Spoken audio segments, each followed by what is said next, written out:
If you want to become an AI engineer in 2026, then this is the right video for you. In this video, I'll be talking about a 4-step process using which you will be able to make a career trajectory towards AI engineering. And this is something that has actually worked for me as well. I'll not be talking about 50 different AI tools and just dump it around you. This will be something which will be more actionable so that you can actually try to follow and start exploring this particular career path. So, I am Sanket Singh. I previously worked with companies like LinkedIn, Microsoft, and Google, and I have very closely observed and actually worked as an AI engineer and very closely to other AI engineers as well, where I have seen how exactly production grade applications, which is powered by all of these AI ecosystems, actually works. Quick check. In this video, we'll be talking about a 4-step process where after each of the step, I'll be recommending one small project that you can actually work for. So at the end, you will be having something in your portfolio that you can actually put in your resume as well. This is not going to be the video by the end of which you can just put a certificate and say that, yes, I have watched a couple of videos and here I am. So without any further ado, let's just start. Quick check. So if you do not completely understand what is an AI engineer, let me help you understand this. So a lot of people get confused between software engineering, AI engineering, and machine learning engineer. I'll help you break down all these three, right?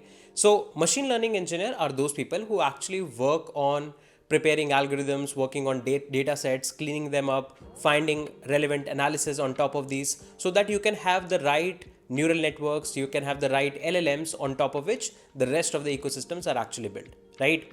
These people are those who have done really good amount of maths, let's say, and are able to actually research on top of a lot of things, which is actually making a lot of move in this whole AI fiasco, right?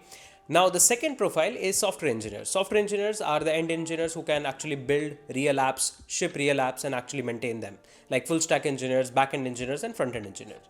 And then the third comes up, which is AI engineers. Now, the AI engineers actually lie in between both of these, right? AI engineers are going to take the existing ML models, LLMs, and all the agentic AI capabilities, and they will be able to build and ship products on top of these ecosystems. They will be able to build agentic ecosystems, agentic apps, right? RAGs, all of these interesting products, and they very closely work with end software engineers as well. You can say there's a good overlap nowadays between the real software engineering work and the AI engineering work, because a lot of companies are actually hiring those software engineers who have good amount of capabilities and they understand the AI ecosystem. Hence, you will see a lot of profiles around software engineer in AI, software engineer agents, and so on. So you can say it's a mix of both software engineering and AI engineering altogether. So let's start with step 1, which is going to be fundamentals. I would highly recommend that you start with. So before moving forward in the video, if you are somebody who wants to learn the concept of AI engineering and actually make a career in the same field, then you are actually at the right place. Algocamp has launched its first AI engineering cohort, in which you will be able to learn state-of-the-art patterns on how to make these real-world production-grade ready AI applications. You will learn all the concepts from beginner to advanced, starting from basics of LLMs, understanding GPT's API, or let's say Claude's API, how you can actually set up RAGs in production, how you can make your own AI agents with a lot of interesting projects as well.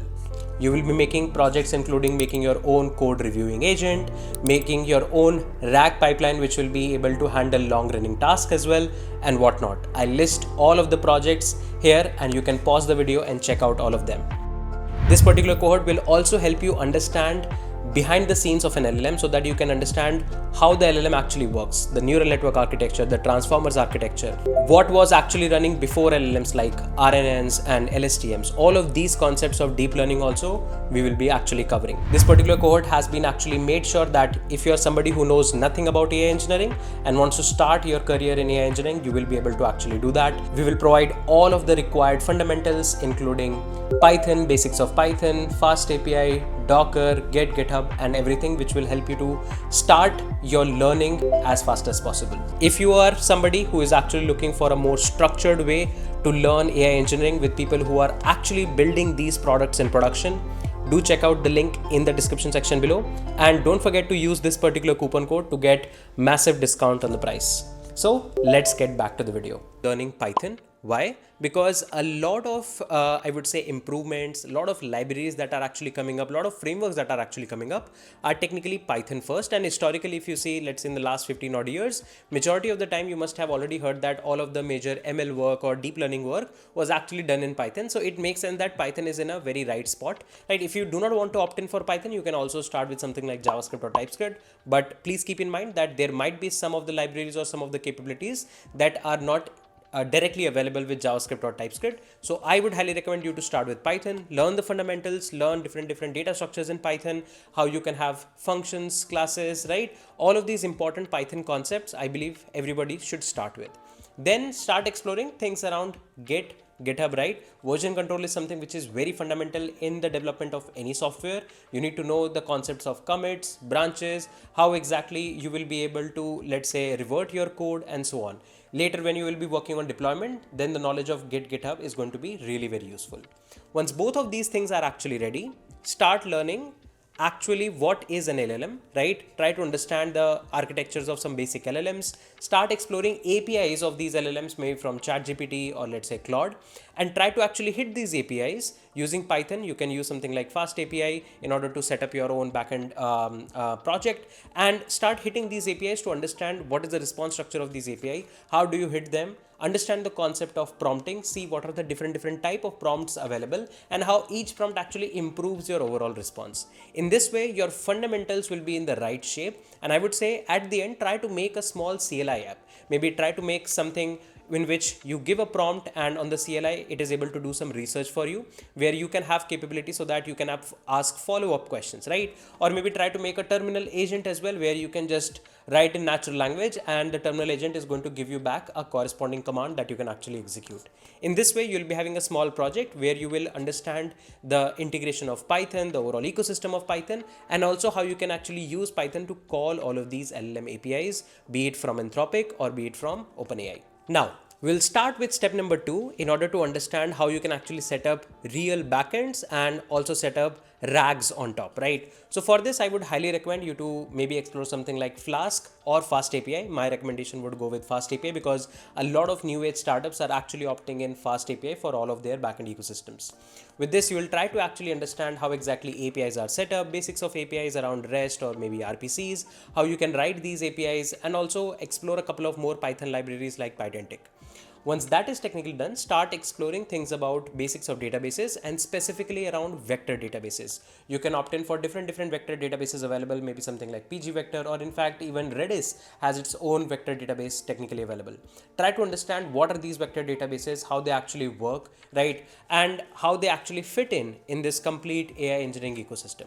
Once you are well versed with that, you can start exploring the concept of retrieval augmented generation, which is technically RAG, right? So with the concept of RAG, you will be able to actually add more knowledge on top of the existing trained LLMs, right? Because there is generally a checkpoint after which the LLM doesn't have the knowledge of what is technically going on. Or maybe you might be having some proprietary docs or some company specific docs or your problem statement specific docs, which LLM might not be aware about because it has not been trained on top of that. So you will be able to feed all of these documents to your LLM and start asking questions on top of this. Very similar how you might have actually explored applications like NotebookLM, you'll be able to technically make one for yourself as well. And that brings us to the second project that you can try to build, which will be some level of clone of NotebookLM, where you can actually feed in more documents and those documents will be ingested inside your vector database. You need to understand how the complete RAG pipeline works. You need to understand the concept of tokenization, chunking, how you will be able to feed all of these chunks into the vector, how you'll be able to query the vector database and so on. Once you have all of these pipeline knowledge, you'll be having an end-to-end project running very close to that of NotebookLM, which will be running as a RAG system for you. Then comes step number 3, which is going to be extremely important and, to be very honest, my favorite part, that is start exploring AI agents. Understand what is an AI agent, how exactly agent works, understand the concept of tool calling, how you can actually give structured outputs and start making your own AI agents as well. For the start, do not use any frameworks, just try to write as much as minimal Python code to maybe write your first AI agent. I believe a small coding agent would be great. And one more thing that I would love you guys to explore would be the architecture of the Pi agent, which is very minimalistic and helps you understand how you can also make agents from scratch, because in a lot of companies, sometimes you might be required to make these agents right from scratch. Once you have the basic understanding of these agents, try to understand the agentic patterns, right? For example, what is the React pattern, right? What is the human in the loop, and so on. So there are a lot of these agentic patterns. Try to explore them. Once you are well versed with that, start actually exploring some production grade frameworks that can actually help you make these agents and add very complex capabilities on top. For example, you can start exploring things around LangGraph. To understand LangGraph, you need to have basic understanding of LangChain. So I would say start exploring both. And with LangGraph, start making a couple of agents. There are some alternative frameworks available as well. For example, AutoGen, or you can actually use Creo AI as well. Whatever you want to pick, you can pick. My recommendation would be LangGraph because it's one of the finest, and I would say a lot of companies are opting in for it. And start making your own agents on top. With this, you will be having a good understanding with some concrete implementation of how these agents actually work. Making your own coding agent first without any framework, and then maybe let's say by using LangGraph will actually help you understand what are the different tools available, how you can integrate these tools, and so on. Also, with agents, try to explore how you can work on long running agents, how you can make an agent which can work on long running tasks, how you can set up asynchronous pipelines on top of which these agents can pick up the task one by one. And make sure whenever you are making these agents, it should have more than a step to start explore, so that you can add relevant complexity to your project. So a coding agent would be a great to start with. You can also opt in for something like a customer support agent, which will be able to kind of like interact with your own database, or let's say with your own set of APIs. For that, you might need to also learn the concept of MCP, that is Model Context Protocol, so that your agents can actually interact with your ecosystem as well. There are alternative protocols as well, for example A2A, that also you can actually explore. With this, you will be having a good foundational understanding of what agents are. Now you need to also understand how exactly you can trace what is actually happening with your agents, what all calls you are actually doing to the agent, how that agent is performing by integrating evals, right? All of these things you need to start exploring. Frameworks like Langsmith and Langfuse will be really great in order to add all of these capabilities as well. So at the end, you will be having good knowledge of basics of Python and basics of LLM. At the second step, you'll be having good understanding of how you can set up RAGs. And in the third step, you'll be having good understanding of how you can actually make AI agents. So in the final step, I would say start exploring how you can actually deploy these AI agents on, let's say, cloud providers like GCP or AWS, or let's say Azure. All of these cloud providers have their own, I would say, services with which you will be able to call the corresponding LLMs. For example, you can maybe start with AWS Bedrock. So you can try to explore how you can integrate these, how you can actually deploy your complete project on these cloud providers, right? You need to also add relevant observability and monitoring, so that if there are any crashes, you will be able to actually check that, right? If you have already set up tracing in the previous step, then that will be really very helpful in this case, because what is happening with your agent in the production, you would like to technically see that. Once all of this is done, try to actually make sure that you have a complete CI/CD pipeline, so that whenever you make any changes to your rack setup, or let's say whenever you make changes to your AI agents, all of those changes can actually flow through a CI/CD pipeline, so that you can actually see the progress and maintain different environments for everything.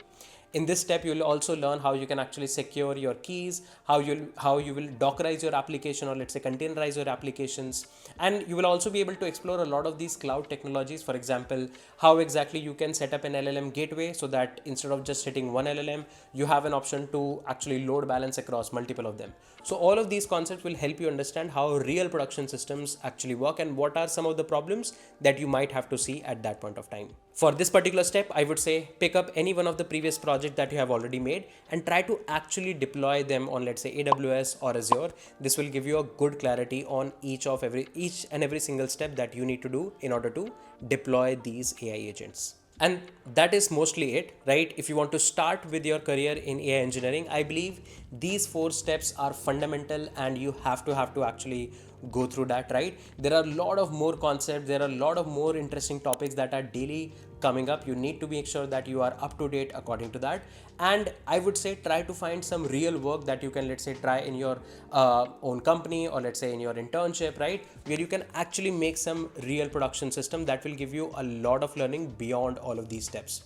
I would say don't just be stuck into watching videos, try to actually do hands-on, maybe try to use all of these LLMs in order to give you kind of like a more structured code base, or maybe try to make some projects with the help of these LLMs so that you can actually see the real code in front of you, debug the real code in front of you, and that will be the best learning that you can actually get, right? AI engineering is one of the hottest I would say job profile nowadays in the market. And even if you're working as a software engineer somewhere, there is a good chance that in your day-to-day work, you now have to start working on top of these AI ecosystem as an AI engineer, know the concepts of RAGs, agents, and whatnot. So all of these learning that I have recently talked about will be really very grateful, and I would say really very helpful for your day-to-day job as well.